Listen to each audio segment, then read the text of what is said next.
So, hello everyone. I'm here with Julie French, and Julie is also a trainer for Havening. I have met Julie 2.5 years ago now, also in Ireland. I'm so happy to have you on the call, Julie.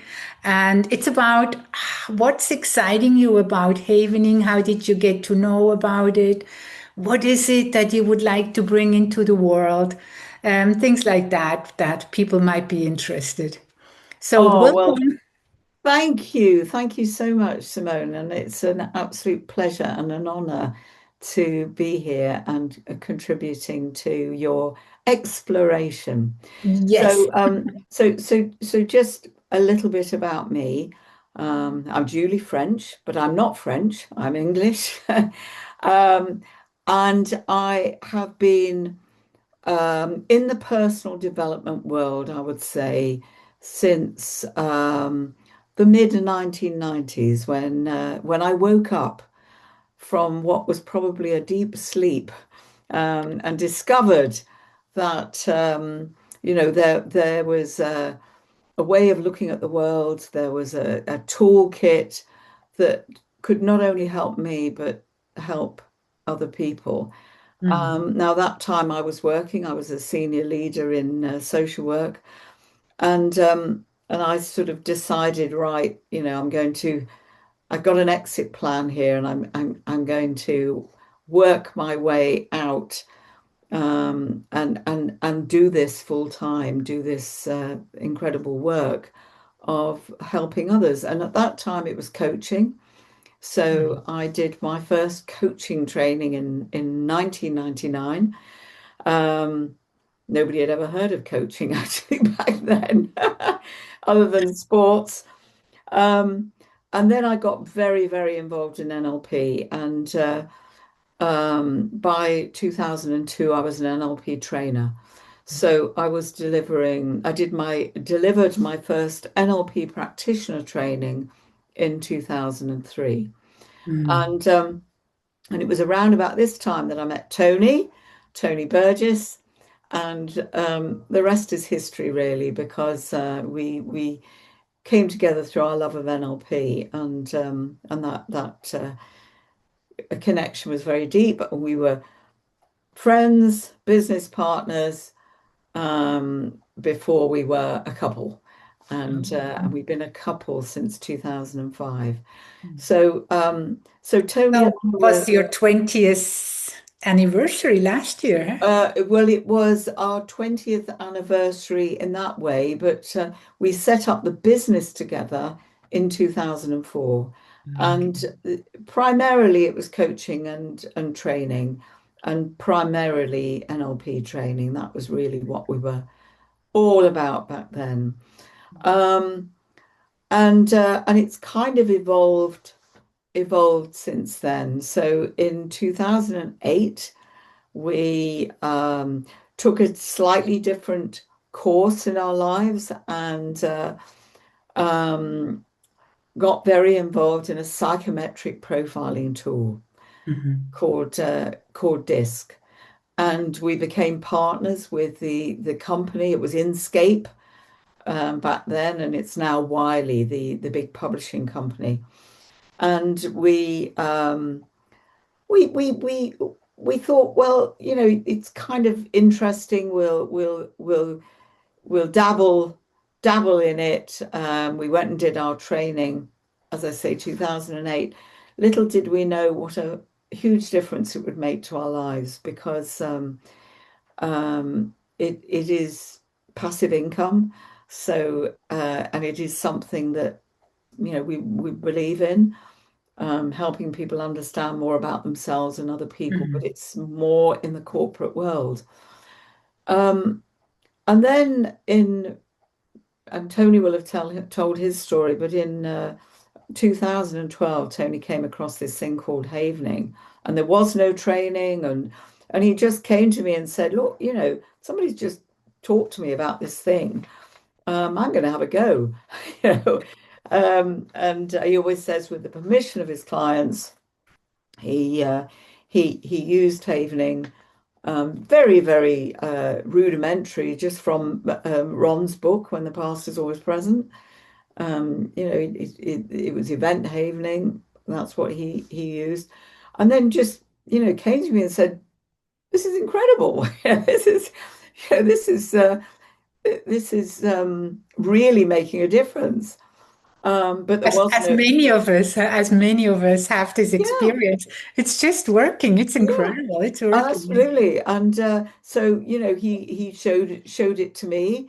Um, and we were just open-minded about it. There was no training. And then in 2013, he said, there's a training, it's being advertised, it's in London. Um, and I think I'll go and check it out. So off he went, really not sure whether he was going to learn anything new. And then, yeah, I So got the, you didn't I join didn't him at that go. time. No, I Oh. didn't go because he was saying, oh, I'm not even sure that it's really, Mhm. I'm doing it already. Is it just going to be a repetition of what I've already Mhm. learned? So he went off to a little bit like a scout, you know, um, and actually the truth is, Simone, that he said because it's a 2-day training, it's in London, it's with um, Ron Rudin, Paul McKenna, and Deborah Tom, who Mhm. unfortunately is no longer with us. And um, and he said, if after the first day it's not really grabbing me, I'll just come home. Oh, he did. He He, did. he didn't share that part. No. But then, he called me. Yes. I'm giving you my perspective. You see, he called me at the end of that first day and he said, this is incredible. I think this is going to change our lives. Mhm. And, uh, I'm staying. He said, there's just so much more to it than I Mhm. was getting from the book. There's many other applications. There's a lot there's a lot here. So he came back and he does tell this story in the in our trainings that he came back and we often think about this that he walked into my office and he said, Julie, I can't stop being happy. He said, not that I want to, but I'm just feeling so, like I've really cleared a lot of things that I didn't even know I needed to clear, you know. Um, and so he then went to New York that year, 2013, in the November, Mhm. and stayed with Ron Rudin and facilitated everything. Again, I didn't go. Oh, you didn't I didn't go. go. Um, and then it was 2014 when I started getting involved. Um, I went and did one of the trainings with the doctors when they were over here. Mhm. And the rest is history because I, Wonderful. got involved too. Um, got through all the case studies and everything, by early 2015, I think it Mhm. was. I was done and I was in. Wow. Um, so that is the So it was basically Tony who kind of just went and he realized this is yeah, going to be. And yeah. did he do some havening? Did you practice together or how He did that did, work out? yeah. I mean, one of the things that he said in terms of I think this could be life-changing is we could haven each other. Oh. And I think that will be Hmm. a very connecting thing for us to do as a couple, Hmm. um, which we did. Also, back in 20, I mean, one of the reasons why I wasn't, flying around and everything at that time was that I'd had an illness in 2012, and I was still kind of I was kind of recovering from it. Mhm. And I remember in 2013 when he came back from the training, and 2014 he did quite a bit of havening on me, Mhm. which was wonderful. Mhm. So I got to experience it firsthand, Mhm. and yeah, that. So Beautiful. so that's in a little nutshell. And then Mhm. obviously he went down the path of becoming a practitioner and a trainer, and I followed in his footsteps. Mhm. And Lovely. Yeah. we initially he was delivering the havening training on his own, and then I joined forces Mhm. with him. Mhm. Yeah. Wonderful. Actually, when So, initially when he first was involved, and he was a havening training one of trainer. Um, he started delivering the Train the Trainer, and he delivered training to the first little group of trainers mhm. in in the UK. And Mhm. Louise McKay was one of those people. And so some of his first trainings he did with Louise McKay. Then Ian McKay, who was kind of at my stage, and myself joined, and we were a team of four trainers delivering. But Ian and I were more, we weren't the trainers yet. Um, but to all intents and purposes, we were delivering the training, but we had, the under Oh, nice. the eyes of the ones that had done the training. Um, yeah, so that is a So little bit if of a you now like looking back or just also now in your life, if you would, what is it that, I mean, I have my own experience with havening, but what yeah, is it that is exciting you about yeah. the techniques, maybe Yeah. one Well, special I and think I think there's a few things. One is um, not, and this is not for everyone, but as we know, Simone, the speed with which people can have uh, quite a deep experience, quite a deep Mhm. shift, if you like. Um, that was, really blew me away to start with. Um, so it's the speed of change, if you like. The As second you one, mentioned, you have been in the coaching section mm, and trying to support people. So that must have been really something to see how quickly, I call it like transformation or some yeah, shifts are possible. yes. And I think on the back of that, the second one is the beautiful way that it blends and enhances the NLP toolkit, Mhm. and probably many other toolkits. But for me, as somebody that had devoted a huge amount of time exploration to NLP and mastering those NLP tools, because by 2013 I'd become a NLP master trainer as Mhm. well. So Mhm. I'd sort of really, really gone down that road. Um, and to see how Havening really embeds those tools, Mhm. just speeds up processes. And Mhm. also, what absolutely fascinated me in the early days was how, um, are you familiar with NLP? A little bit, just a little bit. Right. Well, one of the tools in NLP is it is about submodality change, and what that is um, when you think about the way people think and the way they represent the world to themselves, and that's, you know, in pictures, sounds, feelings, self-talk, smells and tastes, that inner world inside. The submodalities are the finer distinctions of those modalities. So the submodalities would be, you know, you've got the visuals, but the submodalities would be, well, are you seeing this in your mind's eye in black and white or color? Is it near or is it far? Mhm. Is it clear or is it blurred?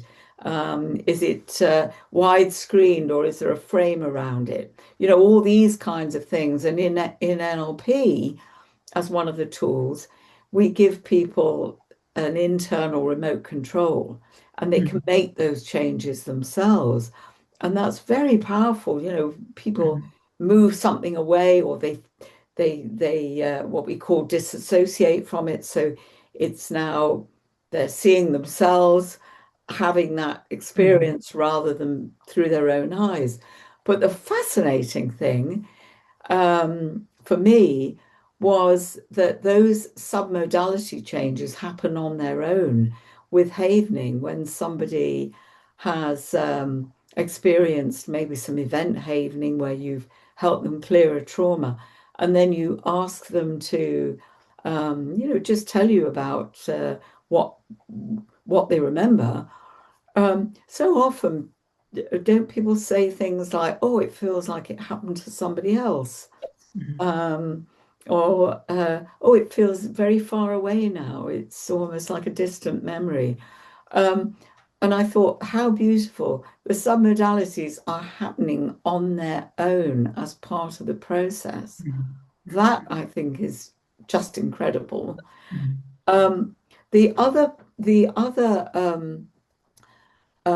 thing that really grabbed me and still does in a very profound way is transpirational havening because many years ago, and I'm going back to the 19 mid 1990s, I picked up this book called Emotional Clearing, Mhm. and it's by an American guy called John Ruskin.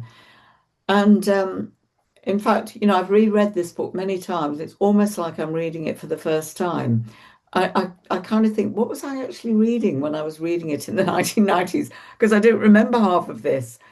But the bit that I do remember back in the 1990s was that what he was saying was, and this was so true for me at the time, that whenever we are pushing down our feelings, Mhm.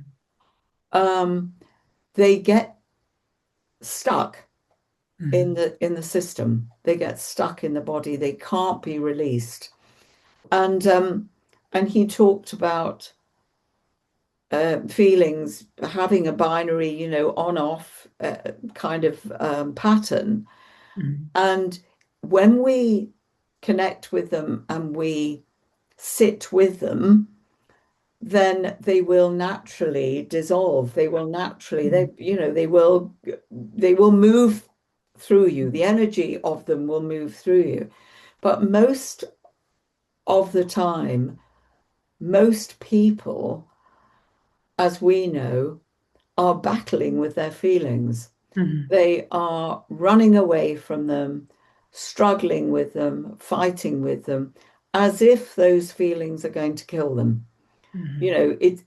know, and I say that because that was the aha moment for me Mhm. was I'm acting as if these feelings are going to kill me and Mhm. I'm running away from them. And many people run away from their feelings through addictive behavior. So be it, you know, drinking drugs or shopping or gambling or um, uh, I mean, TV now or our screens, So social media. social media, anything that Mhm. distracts us from the way we're feeling Mhm. and gives us temporary relief. But actually, that is pushing the feelings down. So I learned that all those years ago.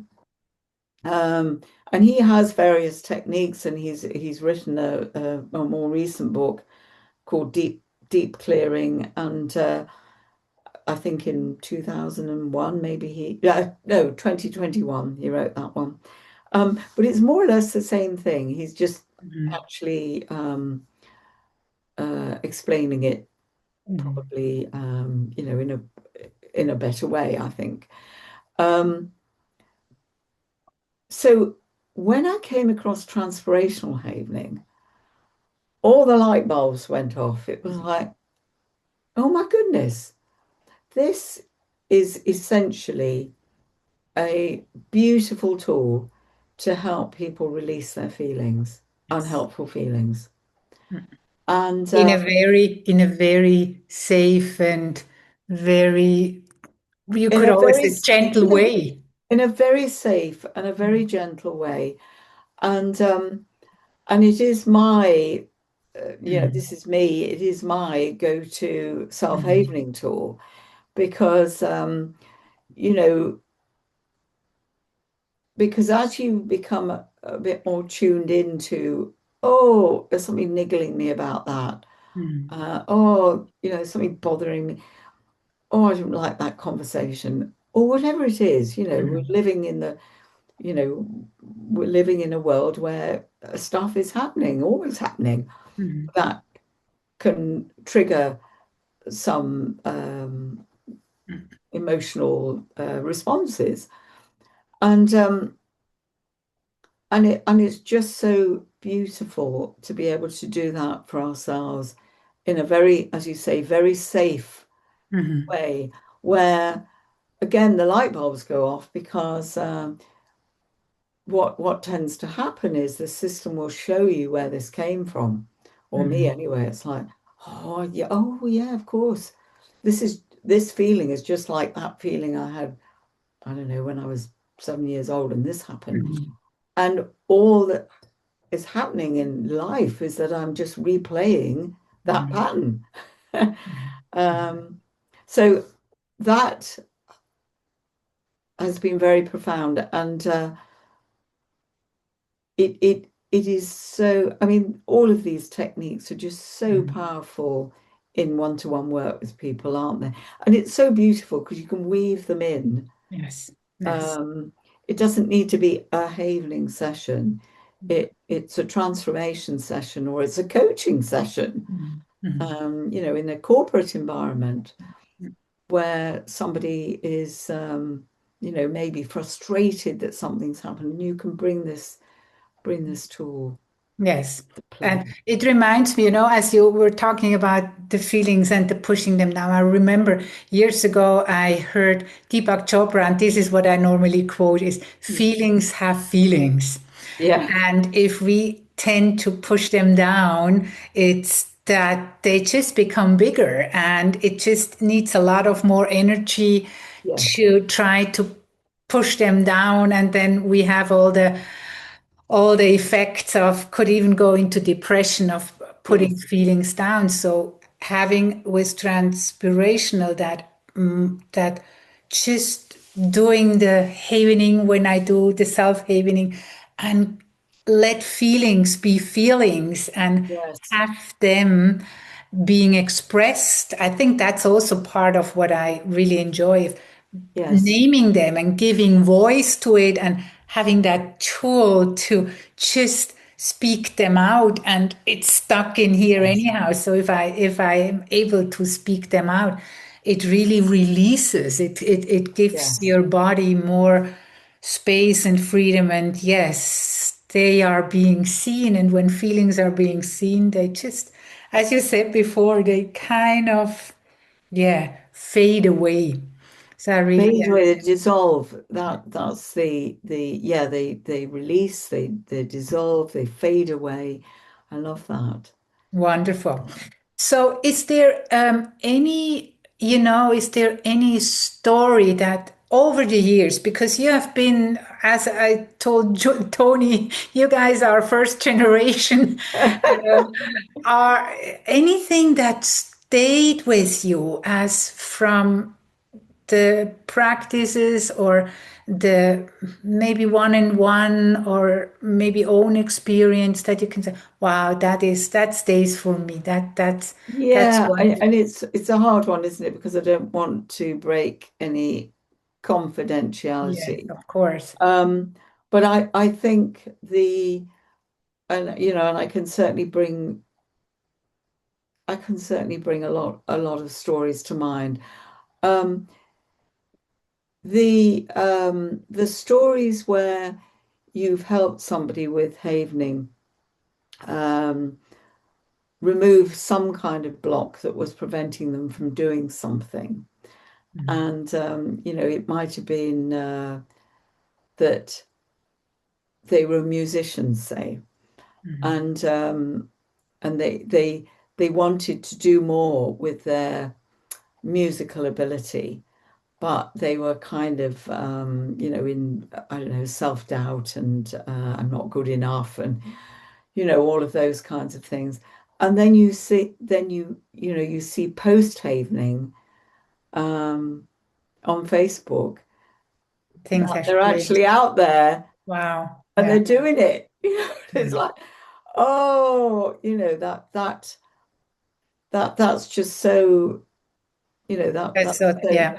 it's And so it nice. reminds me, we talked last time when I talked with Tony, because you and Tony, you kind of invented that the affirmational havening. So Yes. what if? So listening what you just said is reminds me of, yes, if I have the story telling Yeah. myself I'm not good enough, I'm Yes. not able to do so.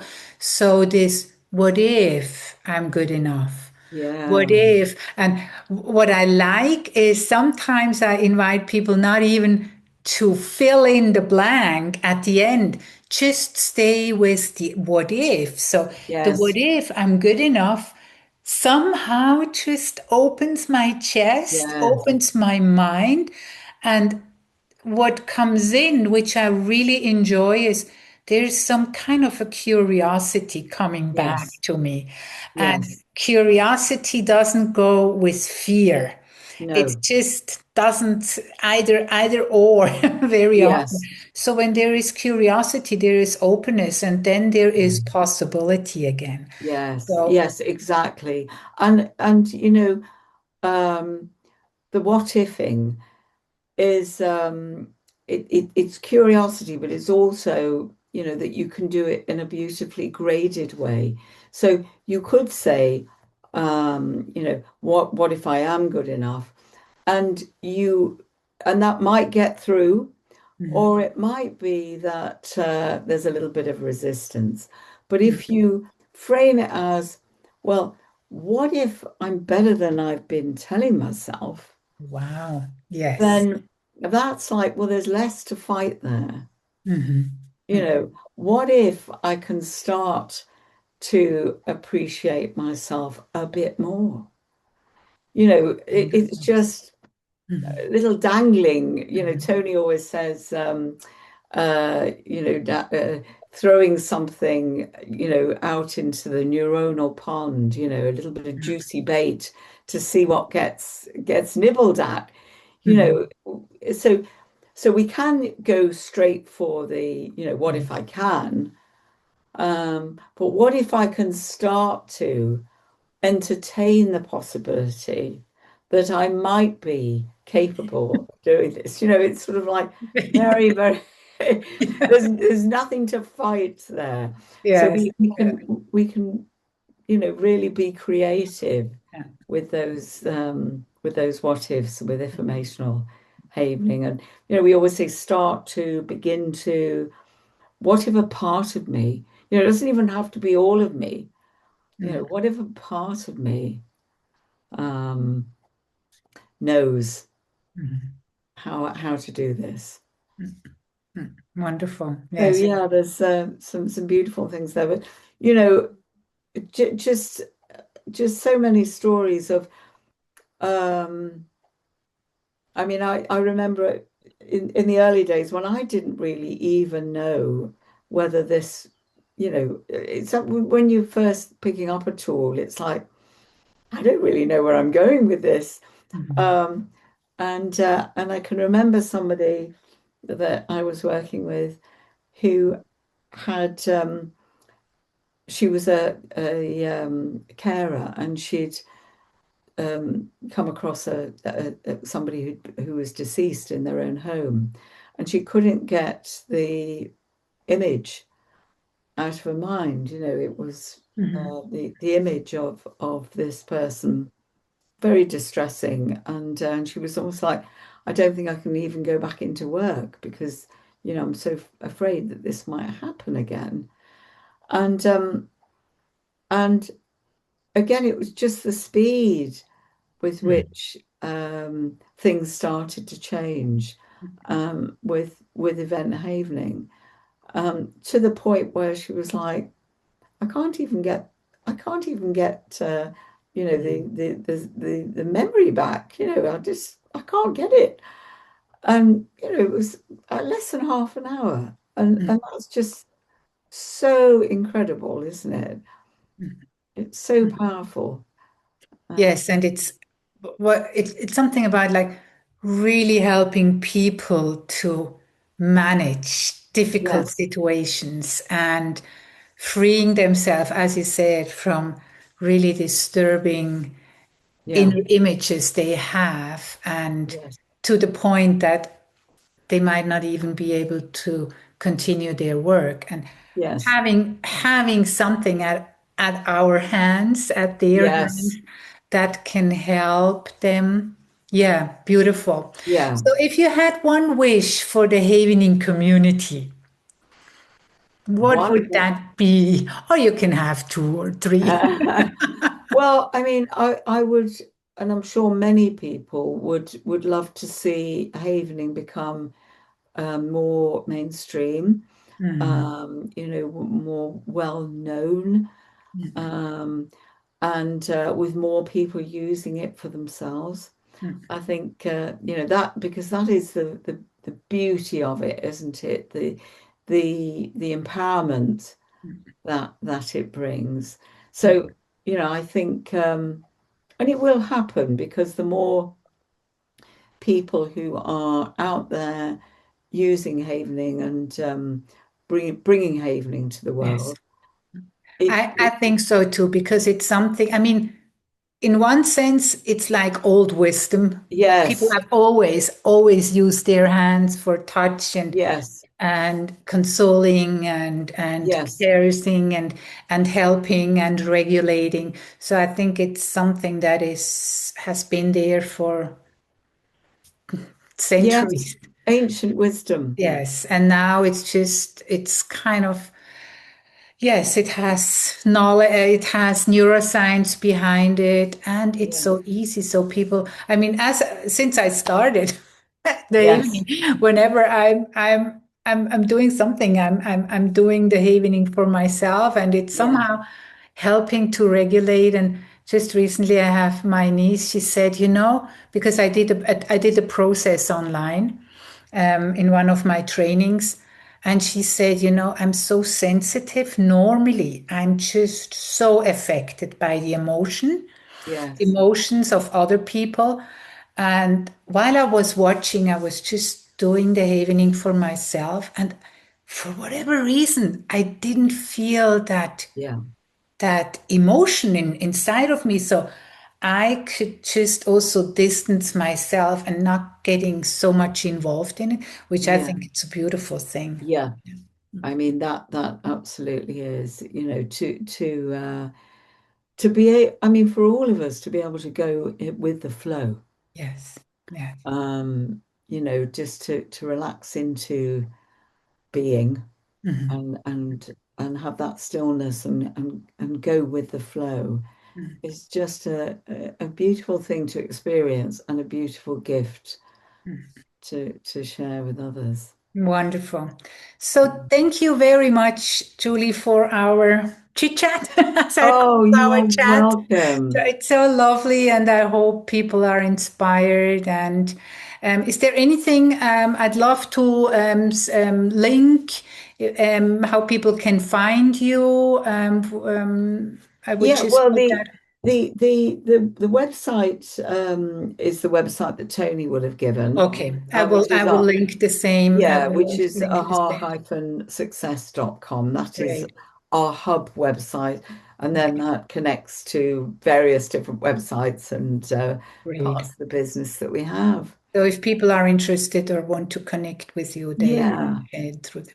So Yeah, thank you super. so much. It was such a pleasure. Thank you, Simone.